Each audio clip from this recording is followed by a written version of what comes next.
चलिए अब खबरों को तेज अंदाज में देख लेते हैं। दिल्ली में 14 दिन से आंदोलन कर रहे किसानों ने केंद्र सरकार के प्रस्ताव को खारिज कर दिया है। किसानों ने कहा है कि तीनों कानून की वापसी से कम उन्हें कुछ भी मंजूर नहीं है। इसके साथ ही किसान नेताओं ने कानून खत्म करने तक आंदोलन जारी रखने का ऐलान किया है। किसानों ने 12 दिसंबर को जयपुर दिल्ली हाईवे को रोकने का ऐलान किया है। वहीं 14 दिसंबर को देश भर में धरना प्रदर्शन की घोषणा की है। इस बीच कांग्रेस नेता राहुल गांधी और एनसीपी अध्यक्ष शरद पवार सहित विपक्ष के एक प्रतिनिधि मंडल ने राष्ट्रपति से मुलाकात की और कृषि कानूनों को रद्द करने की मांग की। राष्ट्रपति की मुलाकात के बाद राहुल गांधी ने कहा कि यह कानून किसान विरोधी है। साथ ही कहा कि केंद्र सरकार पर से किसानों का भरोसा उठ गया है। सीएम अशोक गहलोत ने ट्वीट कर एक बार फिर केंद्र सरकार पर प्रहार किया। उन्होंने ट्वीट में लिखा कि पीएम मोदी ने किसानों के मुद्दे पर चुप्पी साध रखी है। आगे उन्होंने लिखा कि किसानों के हक को सही निर्णय लेते तो किसानों को आंदोलन नहीं करना पड़ता। पंचायती राज चुनाव नतीजों पर सीएम का बयान सामने आया है। चुनाव नतीजों पर सीएम ने ट्वीट कर कहा कि चुनावों के नतीजे हमारी आशा के अनुकूल नहीं है।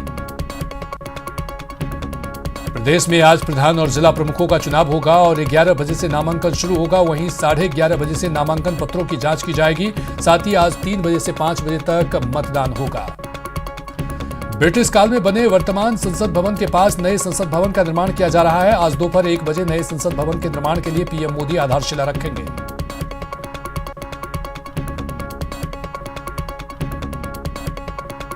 संसद भवन के शिलान्यास समारोह में राष्ट्रपति और उपराष्ट्रपति के संदेशों को पढ़ा जाएगा। पीएम मोदी सभा को संबोधित करेंगे। साथ ही लोकसभा अध्यक्ष ओम बिरला भी इस अवसर पर अपना संबोधन देंगे। प्रधानमंत्री मोदी ने देश भर के पब्लिक इंटरनेट के लिए पीएम वाणी योजना का ऐलान किया है। पीएम वाणी के तहत किराना स्टोर भी अब इंटरनेट सर्विस प्रोवाइड यानी आईएसपी से इंटरनेट लेकर वाईफाई हॉटस्पॉट सेटअप कर सकेंगे।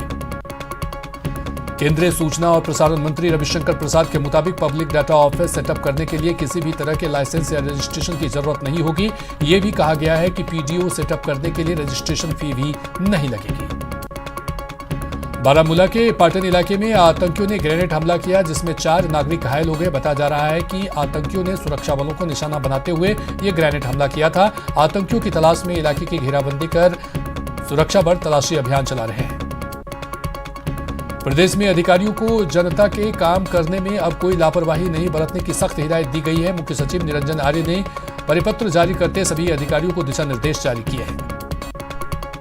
आपत्तिजनक टिप्पणी करने को लेकर फिल्म अभिनेता सलमान खान को राजस्थान हाईकोर्ट ने फौरी राहत मिली है। हाईकोर्ट ने के जस्टिस संदीप मेहता ने वकील सलमान के वकील की दलील मान ली है, जिसके मुताबिक इस केस की सुनवाई पहले सुप्रीम कोर्ट में होगी। जोधपुर में आम लोगों की फर्जी आईडी से कंपनियां बनाकर करोड़ रुपए की जीएसटी चोरी करने वाले मास्टरमाइंड गौरव महेश्वरी को भी आखिरकार गिरफ्तार कर लिया गया। पुलिस ने 6 दिन के तलाश के बाद सुबह उसे गिरफ्तार किया।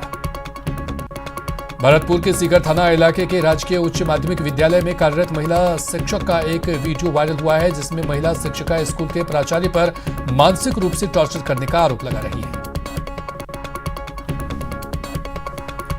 भरतपुर के बयानों में पुलिस ने अवैध शराब फैक्ट्री का भांडाफोड़ किया। पुलिस ने मौके से भारी मात्रा में शराब बनाने की सामग्री जब्त की। हालांकि आरोपी फरार होने में कामयाब रहे। देश में नवंबर में बढ़े कोरोना मरीजों की संख्या फिर तेजी से कम हो रही है। मंगलवार को कोरोना के 32,080 नए केस सामने आए। यह लगातार 10वां दिन रहा जब 40,000 से कम मरीज सामने आए। वहीं पिछले 24 घंटे में कोरोना से 402 लोगों की मौत हो गई, जिसके बाद कोरोना से मरने वालों का आंकड़ा 1,41,000 के पार चला गया है। मरुधरा में भी कोरोना की रफ्तार धीमी पड़ रही है। प्रदेश में बीते 24 घंटे में 1,511 केस सामने आए हैं, जबकि 17 लोगों की कोरोना से मौत हो गई। प्रदेश में संक्रमितों का आंकड़ा 2,85,000 के पार चला गया है।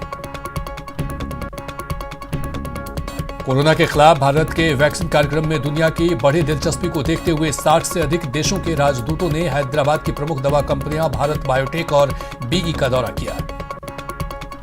कोर्ट परिसर में रिश्वत लेने के आरोपी रीडर की जमानत याचिका कोर्ट ने खारिज कर दी है। न्यायाधीश प्रमोद कुमार मलिक ने कहा कि न्याय के मंदिर में रिश्वत लेना एक गंभीर अपराध है और जमानत देने से अपराधियों का प्रोत्साहन मिलेगा। कोरोना वायरस संक्रमण को लेकर समाज सेविका संगीता बोहरा ने शहर के विभिन्न थानों में सैनिटाइज भेंट किया। बोहरा ने विभिन्न जिम में युवाओं को सैनिटाइज भेंट करते हुए जागरूकता संदेश दिया। दौसा कलेक्टर ने ई रिक्शा चलाकर लोगों को पर्यावरण संरक्षण का संदेश दिया। ई रिक्शा चलाते कलेक्टर पीयूष सामरिया का वीडियो सोशल मीडिया पर वायरल हो रहा है। ई रिक्शा चलाने के बाद कलेक्टर ने कहा कि ये वास्तव में पर्यावरण के अनुकूल है। झुंझुनू के नवलगढ़ में एक अनोखी शादी ने मिसाल कायम कर दी है। यहां शिक्षक ने अपनी बेटी के शादी समारोह में सिंगल यूज प्लास्टिक का बहिष्कार किया। यस बैंक की आर्थिक सेहत जैसे जैसे सुधर रही है वैसे वैसे इस बैंक का शेयर भाग रहा है। पिछले 2 दिनों में लगातार यस बैंक के शेयर में 10% का अपर सर्किट लगा है। एनएसई पर यस बैंक के शेयर 9.9% बढ़कर 19 रुपए पर बंद हुआ। टॉलीवुड अभिनेत्री निहारिका कोनिडेला उदयपुर में वैवाहिक बंधन में बंधी। निहारिका पिछले 3 दिनों से परिवार और नजदीकी रिश्तेदारों के साथ उदयपुर में है। कोटा में झालावाड़ रोड पर बन रहे निर्माणाधीन फ्लाईओवर के गिरने से 11 मजदूर घायल हो गए, जिन्हें निजी अस्पताल में भर्ती कराया गया है, जहां उनका इलाज जारी है। एक की हालत गंभीर बनी हुई है, तो वहीं सभी घायलों में से एक नगर विकास न्यास का इंजीनियर भी शामिल है। हादसे के बाद घायलों का हालचाल पूछने के लिए जनप्रतिनिधि और संभागीय आयुक्त कैलाश चंद्र मीणा सहित प्रशासनिक अधिकारी अस्पताल पहुंचे और इलाज के बारे में जानकारी लेकर घटनाक्रम की भी घायलों से जानकारी ली। कांग्रेस नेता अमित धारीवाल, जिला अध्यक्ष रविंद्र त्यागी, पीसीसी सदस्य डॉक्टर जफर मोहम्मद सहित अन्य कांग्रेस नेताओं ने अस्पताल पहुंचकर घायलों का हालचाल जाना। कोटा एसीबी की टीम ने बारा जिला कलेक्ट्रेट कार्यालय में बड़ी कार्रवाई को अंजाम दिया है। एसीबी की टीम ने बारा जिला कलेक्टर के पीए को 1,40,000 की रिश्वत लेते रंगे हाथों पकड़ा है। साथ ही इस पूरे मामले में जिला कलेक्टर की भूमिका भी संदिग्ध है, जिससे पूछताछ जारी है। कलेक्टर के पीए ने पूर्व में एनओसी के लिए उसके भाई से रिश्वत के 2,40,000 रुपए लिए थे। फिलहाल जिला कलेक्टर के चैम्बर में ही जिला कलेक्टर से पूछताछ जारी है। झालावाड़ जिले की सारौल थाना पुलिस ने अवैध रूप से गोवंश तस्करों को गिरफ्तार किया है। डाक कंटेनर से 32 गौवंशों को मुक्त कराया, 4 आरोपियों को गिरफ्तार किया है। धौलपुर के कोतवाली थाना क्षेत्र के तगावाली गांव में 2 पक्षों में नाली से पानी निकासी को लेकर खूनी झड़प हो गया। दोनों तरफ से करीब आधे घंटे तक हुई लड़ाई में एक महिला समेत 5 लोग घायल हो गए। धौलपुर के बाड़ी सदर थाना क्षेत्र के बसेड़ी में बोलेरो और ट्रक में आमने सामने भिड़ंत हो गई, जिसमें 25 वर्षीय बोलेरो चालक गंभीर रूप से घायल हो गया।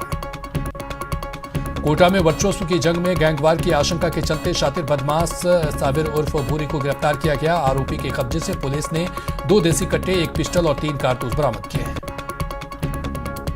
टोंक में चोर अब रात को नहीं बल्कि दिन दहाड़े भी मंदिरों में चोरी करने लगे हैं।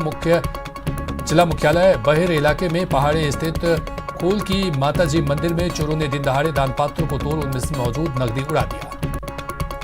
श्री गंगानगर के सेतिया फॉर्म में चोरी की वारदात सामने आई है। लेडीज सूटों और हैंडलूम की दुकान जय बालाजी फैशन से चोरों ने 40,000 की नकदी उड़ा दी। चोर की ये वारदात घर में लगे सीसीटीवी कैमरे में कैद हो गई। बीकानेर के नेशनल हाईवे 11 पर एक भीषण सड़क हादसा हो गया। कैंपर गाड़ी के कारण अनियंत्रित मोटरसाइकिल सवार 2 लोग गंभीर रूप से घायल हो गए। श्री गंगानगर के सूरतगढ़ में सड़क हादसा हुआ। ट्रैक्टर और बाइक में हुई जोरदार भिड़ंत, बाइक सवार की मौके पर ही मौत हो गई, एक अन्य गंभीर रूप से घायल हो गया। सीकर जिले के रामगढ़ शेखावाटी में ऑटो पार्ट्स की दुकान में चोरों ने निशाना बनाया। दुकान से हजारों रुपए का सामान चोरी कर बरामद होकर फरार हो गया। डूंगरपुर के बिछीवाड़ा पुलिस ने सस्ता सोना दिलाने के नाम पर ठगी करने वाले अंतर्राज्यीय गिरोह का खुलासा किया है, जिस पर पुलिस ने मामले में अनुसंधान करते हुए गुजरात के भुज निवासी 4 आरोपियों को गिरफ्तार किया है। अलवर जिले के बानसूर में एक महिला ने फांसी लगाकर खुदकुशी कर अपनी जान दे दी। घटना की सूचना मिलने के बाद मौके पर पहुंची पुलिस ने शव का पोस्टमार्टम कराकर शव परिजनों को सुपुर्द कर दिया। सवाई माधोपुर में एसीबी ने कार्रवाई करते हुए पुलिस अधीक्षक भैरू लाल को रिश्वत लेते रंगे हाथों गिरफ्तार किया, जिसके बाद एसीबी की टीम आरोपी से पूछताछ में जुटी है। अलवर से सांसद बाबा बालकनाथ और बहरोड थाना अधिकारी विनोद सांकला में हुई बहस का वीडियो वायरल हो रहा है। सांसद बालकनाथ बहरोड पुलिस पर विधायक के इशारे पर एक युवक को गिरफ्तार कर उसे 3rd डिग्री टॉर्चर देने का आरोप लगा रहे हैं। वीडियो में सांसद बालकनाथ एसएचओ को धारा 151 के दुरुपयोग से दूर रहने की नसीहत देते नजर आ रहे हैं, जबकि एसएचओ विनोद कुमार कह रहे हैं कि युवक को शांति भंग में गिरफ्तार किया गया था। अलवर के बानसूर में एसीबी की टीम ने बिजली निगम के तकनीकी सहायक सुनील कुमार को 28,000 रुपए की रिश्वत लेते रंगे हाथों ट्रैप किया है। आरोपी तकनीकी सहायक सुनील कुमार ने परिवादी से ट्रांसफार्मर बदलने के लिए 30,000 रुपए की रिश्वत मांगी थी। अलवर के थानागाची उपखंड क्षेत्र के प्रतापगढ़ थाना क्षेत्र में एक नाबालिग से रेप का मामला सामने आया है। आरोपियों के द्वारा राजीनामा का दबाव बनाया जा रहा है और पीड़ित परिवार को धमकाया जा रहा है। सीकर के बलौदबाड़ी गांव में चुनावी हिंसा के दौरान 2 लोगों की मौत हो गई, जबकि इस झड़प में 10 लोग घायल हो गए, जिनका इलाज जारी है। चुनावी हिंसा का वीडियो सोशल मीडिया पर वायरल होने के बाद अब पुलिस ने वीडियो के आधार पर हिंसा करने वाले लोगों की पहचान करनी शुरू कर दी है। भरतपुर के सीकर थाना पुलिस ने नाबालिग का अपहरण कर सामूहिक दुष्कर्म के मामले में एक आरोपी को गिरफ्तार किया है। आरोपी से पूछताछ जारी है। बाड़मेर में महिला ने 2 मासूमों के साथ टांके में कूदकर जान दे दी। पानी में डूबने से तीनों की मौत हो गई। पीहर पक्ष की मौजूदगी में तीनों शवों को टांके से बाहर निकाला गया। पुलिस ने मामला दर्ज कर जांच शुरू कर दी है। भरतपुर के शिकर में अज्ञात वाहन ने बाइक को टक्कर मार दी, जिससे बाइक सवार की मौके पर ही मौत हो गई। दौसा में प्रसूता की मौत पर परिजनों ने जमकर हंगामा किया और शव को सड़क पर रखकर प्रदर्शन किया। इस कारण लालसोट रोड कई घंटों तक जाम रहा। मौके पर पहुंची पुलिस ने समझा बुझाकर मामला शांत कराया। चित्तौड़गढ़ के सदर थाना इलाके में एक सड़क हादसे में 2 युवकों की मौत हो गई। बताया जाता है कि गंगरार निवासी 2 युवक डंपर में सवार होकर रिठौला जा रहे थे, तभी डंपर हाईवे पर खड़े एक ट्रक में जा घुसा।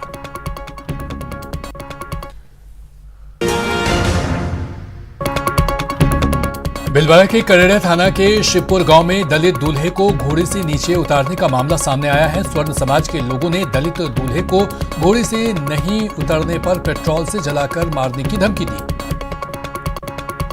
भीम निवासी प्रकाश साल्वी की बारात थाना क्षेत्र के शिवपुर गांव के मोहनलाल साल्वी के यहां आई थी। इस दौरान दूल्हे को घोड़े पर बैठाकर बिंदौली निकाली जा रही थी, तभी गांव के कुछ लोग आए और दूल्हे को घोड़े से नीचे उतार दिया। लोगों से बात की तो वे नहीं माने और घोड़े पर बैठने पर पेट्रोल छिड़ककर दूल्हे को जलाने की चेतावनी दे डाली। मामले में गांव के 1 दर्जन से अधिक लोगों के खिलाफ मामला दर्ज किया गया है। मध्य प्रदेश के पूर्व सीएम कमलनाथ जयपुर में एक शादी समारोह में हिस्सा लेने पहुंचे। एयरपोर्ट पर कांग्रेस नेता पुष्पेंद्र भारद्वाज ने उनका स्वागत किया। कोटा में हड़ौती किसान आंदोलन संगठन की ओर से कृषि कानूनों को वापस लेने की मांग को लेकर हस्ताक्षर अभियान चलाया गया। अभियान की शुरुआत युवाओं द्वारा सूचना केंद्र कार्यालय के पास बैनर पर हस्ताक्षर कर किया गया। बीकानेर के देशनोक निवासी अभिषेक ने 1 मिनट में 71 अर्च पुशअप लगाया। गिनीज वर्ल्ड ऑफ रिकॉर्ड तोड़कर नया रिकॉर्ड बना लिया है। जयपुर के हेरिटेज नगर निगम की महापौर मुनेश गुर्जर ने सिविल लाइन विधानसभा में वार्ड 52 और 53 का दौरा किया। इस दौरान महापौर ने सफाई की व्यवस्थाओं का जायजा लिया। कांग्रेस की राष्ट्रीय अध्यक्ष सोनिया गांधी के जन्मदिन के मौके पर पार्टी कार्यकर्ताओं ने रक्तदान शिविर लगाया। कोटा में भी करीब आधा दर्जन जगहों पर रक्तदान शिविर का आयोजन किया गया। कोटा में निकाय चुनाव को लेकर बीजेपी और कांग्रेस ने जीत को लेकर अपनी पूरी ताकत झोंक रखी है। रामगंज मंडी और इटावा नगर पालिका चुनाव प्रचार के आखिरी दिन दोनों दलों ने जोर आजमाइश की। अलवर के बेरोड नगर पालिका चुनाव प्रचार के आखिरी दिन अलवर सांसद बालकनाथ ने मुख्य बाजार में पैदल घूमकर व्यापारियों सहित आमजनों से बीजेपी को वोट करने की अपील की। झालावाड़ जिले में पंचायती राज चुनाव की मतगणना खत्म हो गई है। ऐसे में जिला प्रमुख और पंचायत समितियों में प्रधान बनाने के लिए राजनीतिक दलों में मंथन दौर शुरू हो गया है। बूंदी में पंचायती राज चुनाव की मतगणना संपन्न होने के बाद जिला प्रमुख और प्रधान के लिए कांग्रेस और बीजेपी में जोड़ तोड़ की राजनीति शुरू हो गई है। सीकर जिला परिषद चुनाव में बहुमत मिलने के बाद भाजपाई उत्साहित नजर आ रहे हैं। हालांकि सभी विजयी सदस्यों की खाटू श्याम जी में बाड़ेबंदी की गई है।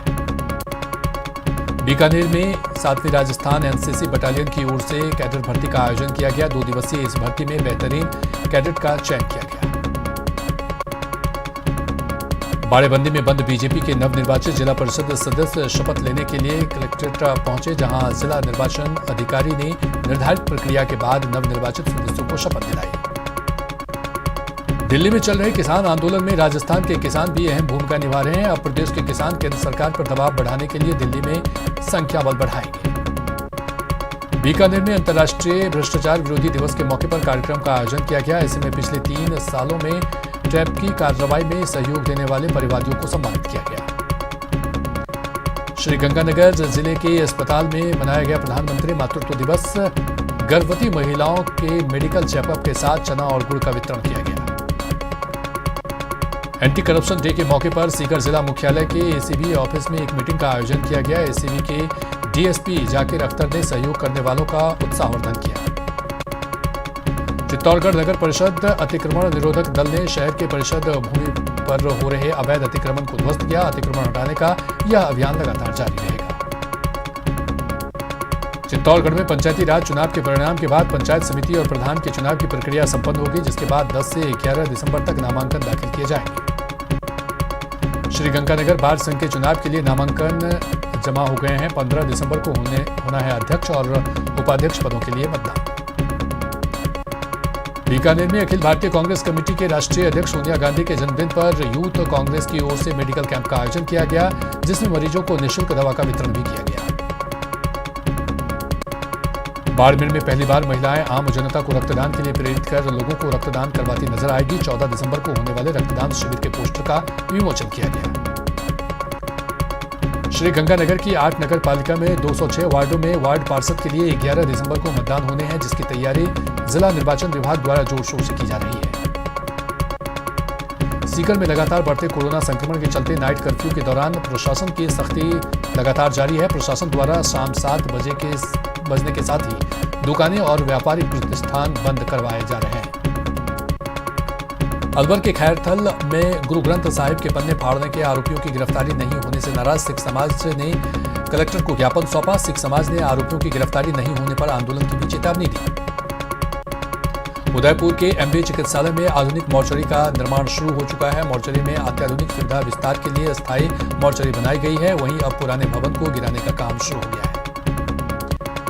कोटा में निधि अंकेक्षण विभाग की दूसरी त्रैमासिक बैठक हुई। कलेक्टर उज्जवल राठौर की अध्यक्षता में यह बैठक कलेक्टर स्थित टैगोर हॉल में आयोजित हुई। बैठक में कलेक्टर ने विभिन्न योजनाओं की मदों में खर्च के ब्यौरे की समीक्षा की। गहलोत सरकार की इंदिरा रसोई का असर अब हर शहर गांव में देखने को मिल रहा है। इंदिरा रसोई के शुरू होने से लेकर अब तक करीब 1 करोड़ लोग इंदिरा रसोई में खाना खा चुके हैं। बीकानेर में यूथ कांग्रेस प्रदेश सचिव ने सोनिया गांधी के जन्मदिन पर 500 मास्क बांटे। इस अवसर पर यूथ कांग्रेस के प्रदेश सचिव ने बताया कि सोनिया गांधी के जन्मदिन को आम जन को समर्पित करने के लिए यह पहल की गई है। श्रीगंगानगर में एसीबी चौकी ने अंतर्राष्ट्रीय भ्रष्टाचार विरोधी दिवस मनाया। इस अवसर पर एसीबी चौकी के डिप्टी एसपी वेद प्रकाश लखोटिया ने भ्रष्टाचार के खिलाफ आवाज उठाने वाले 1 दर्जन परिवारों को सम्मानित किया। करौली के मंडलाराय इलाके में नीदर बांध से निकलने वाली नहरों की सफाई नहीं होने के कारण किसानों में रोष व्याप्त है। किसानों ने एसडीएम प्रदीप कुमार चौमाल को ज्ञापन सौंपकर नहरों की सफाई की मांग की। कोटा के मातृ शिशु जेके लोन अस्पताल में संविदा कर्मियों ने 2 घंटे का कार्य बहिष्कार किया। कार्य बहिष्कार के कारण अस्पताल की व्यवस्था पूरी तरह से चरमरा गई। झुंझुनू के नवलगढ़ में एक अनोखी शादी ने मिसाल कायम कर दी है। यहाँ एक शिक्षक ने अपनी बेटी के शादी समारोह में सिंगल यूज प्लास्टिक का बहिष्कार किया। अलवर के बहड़ोल में प्रशासनिक अधिकारियों ने रैन बसेरों का औचक निरीक्षण किया। उन्होंने रैन बसेरों की सुविधाओं पर संतोष जताया। हालांकि रैन बसेरों में महिला पुलिस के लिए अलग अलग शौचालय की व्यवस्था नहीं होने पर कर्मचारियों को फटकार लगाई। दौसा कलेक्टर ने ई रिक्शा चलाकर लोगों को पर्यावरण संरक्षण का संदेश दिया। ई रिक्शा चलाते कलेक्टर पीयूष सामरिया का वीडियो सोशल मीडिया पर वायरल हो रहा है। ई रिक्शा चलाने के बाद कलेक्टर ने कहा कि ये वास्तव में पर्यावरण के अनुकूल है। कोटा में कोरोना पॉजिटिव मरीजों की संख्या में लगातार कमी आ रही है। केवल 61 मरीजों की रिपोर्ट पॉजिटिव आई है। कोरोना पॉजिटिव मरीजों का आंकड़ा 16,650 के पार पहुंच गया है। वहीं 153 मरीजों की कोरोना के चलते मौत हो गई। कोटा में पिछले 24 घंटे में कोरोना से आधा दर्जन मरीजों की मौत हो गई। वहीं अब तक कुल 153 मरीजों की कोरोना के चलते मौत हो गई। कोटा में प्लाज्मा डोनेशन का कारवा लगातार बढ़ता जा रहा है। तलवंडी निवासी गोविंद गुप्ता सहित 2 लोगों ने प्लाज्मा डोनेट किया, जिससे कोटा में प्लाज्मा डोनेट करने वालों का आंकड़ा 394 हो गया है। सीकर में 2 दिनों तक कोरोना की रफ्तार पर ब्रेक लगाने के बाद दोबारा कोरोना संक्रमित मरीजों की संख्या में बढ़ोतरी हुई है। कोरोना के 41 नए मामले सामने आए हैं। कोटा में कोरोना से मौत का आंकड़ा लगातार बढ़ता जा रहा है। मंगलवार को कोरोना से 4 मरीजों की मौत हो गई, जिसके बाद जिले में कोरोना से मरने वालों का आंकड़ा 151 हो चुका है। डूंगरपुर में एमएमबी ग्रुप ने नगर परिषद के सहयोग के तहसील चौराहे पर लोगों के बीच मास्क बांटे और जागरूकता अभियान चलाया। जोधपुर के युवा ने कोरोना काल में एक अनोखा कारनामा कर दिखाया है। हैदराबाद से इंजीनियरिंग करने वाले रोहन ने एक ऐसा सॉफ्टवेयर इजाद किया है जो भीड़भाड़ वाली जगह में भी आपको बिना मास्क के पहचान सकता है। कोरोना वायरस संक्रमण को लेकर समाज सेविका संगीता बोहरा ने शहर के विभिन्न थानों में सैनिटाइज भेंट किया। बोहरा ने विभिन्न जिम में युवाओं को सैनिटाइज भेंट करते हुए जागरूकता का संदेश दिया। और इसी के साथ फिलहाल इस बुलेटिन में इतना ही। नमस्कार।